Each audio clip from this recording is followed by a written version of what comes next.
Hello, my name is Bob Shaver, and this video is about what I took successfully on the Camino in Spain. I just got back about a week ago from a 6-week trip on the Camino, and I wanted to write down what I took and why, and also a bunch of things I did not take to give you an idea of what you might need on the Camino. So for clothing, I took a kind of a button-down short sleeve shirt. It's I think it's polyester or synthetic, and two synthetic short sleeve t-shirts. And of another shirt, I did a long sleeve nylon shirt, and I had long pants. These zip off to form shorts, and another pair of shorts which I'm wearing.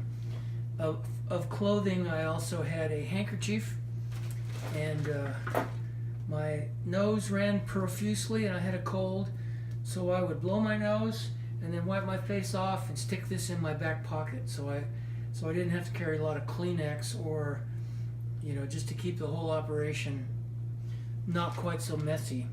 And I had two pairs of short top socks, fairly thick. They're kind of hiking socks, running socks. Medium length, medium weight sock, and kind of a heavy duty wool sock. I used them all with the same shoe. It was a low top shoe. I used the Ultra Lone Peak, which was a wonderful shoe. So I also had a toiletries bag, which I didn't really need until I got to the hotel, so that just went in the bottom of the pack.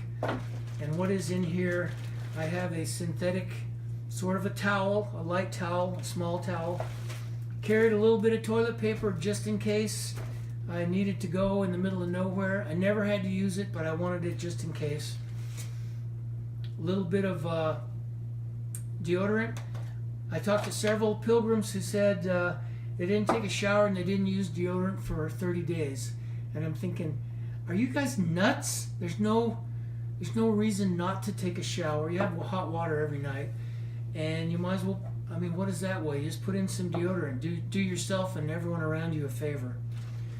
It's not like a wilderness hiking trip. It's kind of an urbanized hiking trip, because you sleep in a bed every night. You don't need a tent. You don't have to cook your own food.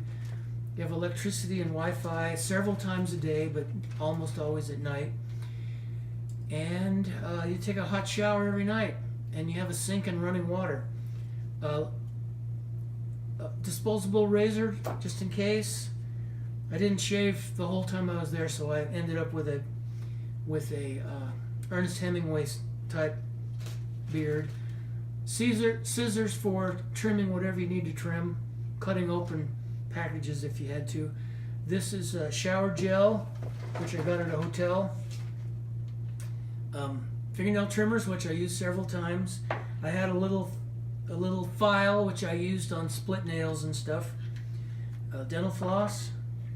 This is a folding toothbrush. Inside the handle of the toothbrush is a little thing of toothpaste. It lasts for 30 days. So I'm good there. And I have a hairbrush, because my hair got pretty crazy when I washed it. I have to flatten it out while I wash it, or else it gets crazy. So that's my toiletries kit, and I used everything here. I would take everything here.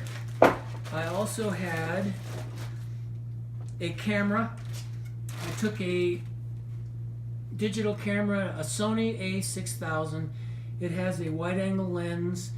This rubber cover is just to protect it from some bounces. It worked fine the whole trip. I took movies with it. I've got a lot of movies. I also took a portrait lens, which I kept in a Ziploc bag, a big Ziploc. Didn't really use it very much. I could just do the hike with just the camera next time. And I had basically 3 stuff sacks. This stuff sack has a puffy in it. It's a down-filled puffy made by Montbell. It's crazy expensive. There are all kinds of other alternatives. This one weighs like 6.5 ounces, and it can be stuffed to half that size if you want to. Um, this is my OR raincoat. It doesn't have any pockets, but it does have a hood. It weighs about the same as the Puffy. It's about 8 or 9 ounces. Very light. They sell pretty decent ones for about $100 at REI. This stuff sack has my electronic stuff, which includes a wall plug. It has the 2 prongs that go into the wall and 2 USB ports in the back. And in the USB ports, you plug a phone, and I plugged my camera battery charger. So this is my camera battery charger. So I had 1 camera battery here and 1 camera battery in the camera, and I would start out the day with both batteries being 100% charged. And I would use, basically I'd use 1 battery during the day. And I had a storage battery. You could do without this easily. And this is like something like 6,700 milliamps. You could do without this, but if you felt some comfort knowing that you could charge your phone if it went dead during the day, that might be handy. I had earphones for listening to music or whatever. I didn't really listen to music much because I was afraid of my camera battery being dead. And the 2 cords for plugging in my phone and my battery charger. I also had my 3rd stuff sack, which has first aid stuff. And I have a little pack of a little bit of everything. Safety pins, sutures, band-aids, absorbent pads. You can pack everything you need to when you're backpacking, but you can't improvise with sterile. So you need sterile.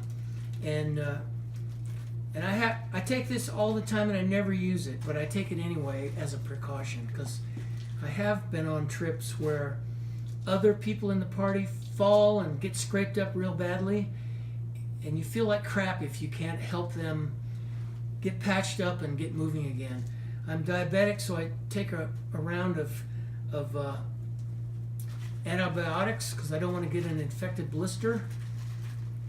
That's bad news for diabetics. And I had a baggie full of, this baggie was full, and it was full of little baggies, and each little baggie had all the pills I needed for 1 day. And this was totally full. You get these little baggies at craft stores or stamp stores. And I have Motrin and Advil and Bayer aspirin and all, over-the-counter type meds here in little baggies. This is Aquaphor and 4x4 patch, suture kit, first aid pins. That's my 3 stuff sacks. I'm diabetic, so I had to carry a lot of insulin. I use about 1 of these insulin pins, 1 each per week. 1 is fast acting and 1 is slow acting. So I need 1 of these per week, or 1 of these and 1 of these per week. So it ended up being a lot of pens. This is a little pack that you get it wet and it stays somewhat cool all day. So you can put that in your pack and use these for the current ones you're using. This is a foil pack I made, which has 10 pens, my basically long-term supplies, and it has 2 gel packs that you freeze at night. And most of the places where I were, they were happy to stick it in their refrigerator and freeze it at night. And these other pens went in the refrigerator and just got cooled at night. And I also had this a little test kit for testing blood sugar. And exercise is good for diabetics, and the Camino is nothing but exercise, so it was good for a diabetic. And I used less insulin than usual. I did more testing than usual to verify how I was doing, but in general, the hiking just used up my, causes me to produce some insulin, and used up the blood sugar, got it into the cells. I also have a little first aid kit, which is moleskin and band-aids and a needle sewing kit. One thing they do with, and there's a forceps here also. One thing they do with blisters is you put a thread into in the eye of the needle. You stick the needle through a blister all the way through both sides, and you leave the thread in there. So keeps the hole from healing shut, and it keeps the liquid draining out of the blister. It doesn't hurt anything. That skin is dead anyway, so there's no pain involved. And the other thing I carried with me at all times, this guidebook, which I kept in a pant pocket, so it was, because I was looking at it all day, and I would, get an idea of how far to the next town and what the profile was for the next town. This one is by Brierley, and it seems to be a good one. I also wanted to take this book, which is The Pilgrimage Road to Santiago, the Complete Cultural Handbook, including art, architecture, geology, history, folklore, saints' lives, flora, and fauna. And I was looking at it for the history of the area and when churches were built and what the name of the church was and who built it. And there were Roman bridges around, there were Roman roads. There was the cultural lesson is right in front of your eyes, and you're crazy enough to learn a little bit about the culture while you're there. I didn't take this. This is a spork. I would advise taking a fork at least, but you might as well take this, because sometimes you go into a grocery store at night and you buy a salad in a plastic box. They don't sell forks, so you might want to buy a little thing of salad dressing. You pour it in there, you got nothing to eat it with. So take your own fork so you can at least have salad. It doesn't weigh anything. And I did not take a sleeping bag or a quilt, but if I were going to take one, it would probably be this. This weighs it's less than a pound. It's a quilt. The toe box is sealed up so you can stick your feet in a warm pocket. It's made by Sea to Summit. It's down, it's very light, it's crazy expensive. But the season we were in and being in hotels, we just didn't need a sleeping bag. They all had blankets. The albergues don't have blankets, or half of them don't have blankets. So you might think about something to keep you warm if you're going to stay in albergues. And you might also think about a $20 down comforter or down throw sold at Costco. Packs into a pack about this big. It's very comfy and warm. It'd serve totally adequately on the Camino. And it's $20. It's a wonderful thing. And so that, I also had, of this book, I didn't take the book. I got that book on a Kindle. So I took the Kindle, I read it at night and read about the bridges and roads and churches we had passed during the day. And I took a debit card and a driver's license for ID. I used the debit card to get cash occasionally. I'd get $200 at a time, or 140 is what the denomination they offered. You don't want to get anything bigger than 20 euros if possible. And I didn't have a money clip. I had an actual paper clip which clipped together the money. I put these in a pocket of the pants, which zip shut or snap shut, so it's pretty secure. And you also end up with 2 plastic bags of documents. When you sign in at Saint Jean, they give you this baggie and a pilgrim's credential, which is just a blank card that you every place you go in for coffee, for lodging, or for dinner or whatever, they have a stamp, and they stamp it for you, and you end up with a lot of stamps at the end of the trip.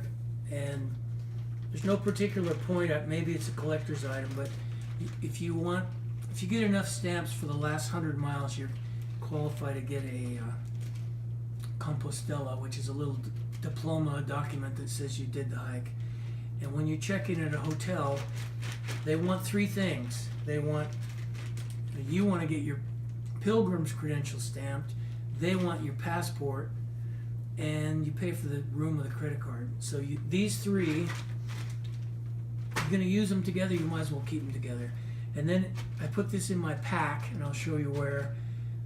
So if my pack is stolen, I've still got my debit card and my cash. And hopefully, if you don't don't lose your pants, you're not going to lose your debit card and your cash. The second bag of documents, you might have some paperwork like a list of the bus routes, a list of the albergues in every town, and where cash machines are and things like that. And you can put your receipts in it if you want to save the receipts. I saved all the receipts, and I guess I don't know why, but I did. And this is what I needed for the Camino. You probably don't need the insulin stuff. You might not need the camera. You know, your cell phone is a camera. I don't show the cell phone here because I'm taking a picture with the cell phone. You could use less clothes, but then you have to wash your clothes more often. We started out with clean clothes almost every day, and it was wonderful. It's kind of a little treat. I also have a little wristwatch. I wore that, and it's not dependent on the cell phone being charged. And I used a 36-liter pack. In the bottom compartment of the pack is a pack rain cover. Just comes right out. And I also used an umbrella. And you'll see on the Camino a lot of people use hiking poles. And after a few days you'll see they're all carrying their poles. And I do a lot of backpacking, and I wouldn't go on a backpack without hiking poles because I use them going up steep hills, going down steep hills, and crossing streams. I need them for balance. You know, they are a great help. If you're out standing on rocks in a stream or if you're wading a stream, hiking poles are tremendous help. Walking on basically a flat trail, they're not that useful, and I just didn't need them. I took them with me, and after about a week I sent them home because I didn't need them. But the umbrella, when it was raining, that umbrella was heaven. When it was super sunny, which was much more often than rain, the umbrella kept me in the shade. My head was in the shade, my shoulders were in the shade. I was a lot cooler, and my body functions a lot better when I'm cool than when I'm hot. So I can tell you what I did not take. I didn't take hiking poles. Maybe you need hiking poles. It's a personal decision. I do a lot of hiking, and I love hiking poles, but not on a flat or a paved road. It's just not, you know, I don't need it. I didn't take a sleeping bag. You might take a light one. I didn't take a silk sleeping sack or something like that. We were in hotels, you know, of the $40 variety. Just didn't need a sleeping sack. I didn't take an inflatable pillow. If you're in albergues, you might, but they have pillows there too. And I had pillows in the hotel, so I just didn't need them. I didn't take rain pants because I had the umbrella, so that made it so I didn't take rain pants. I did take a hat. You need a hat of some kind. If you don't have a hat, you'll be buying one because it's just too hot to be without a hat. I didn't take gloves. I didn't take a hat for warmth, like a ski hat. I didn't take a fleece. I took the puffy instead of the fleece.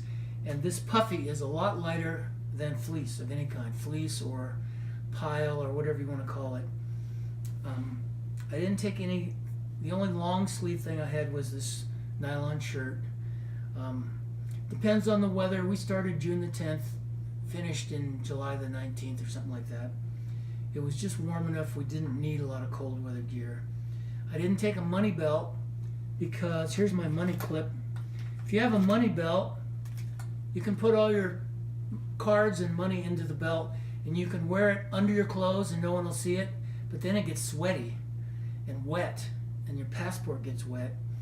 You can have it on the outside of your clothes, but then you're just telling people, this is where the money is, take this, not the pack.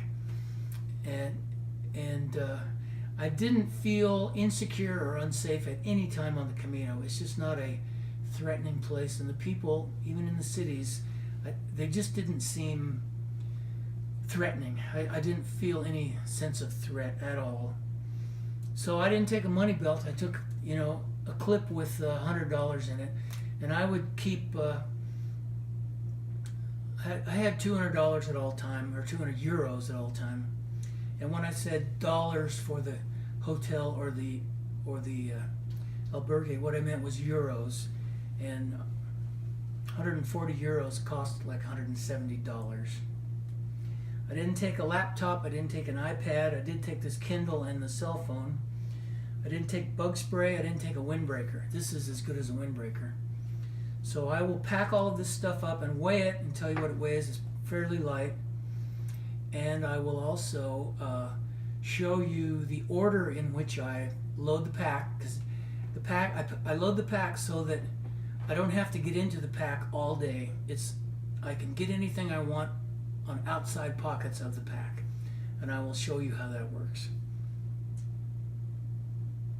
Okay. Oh,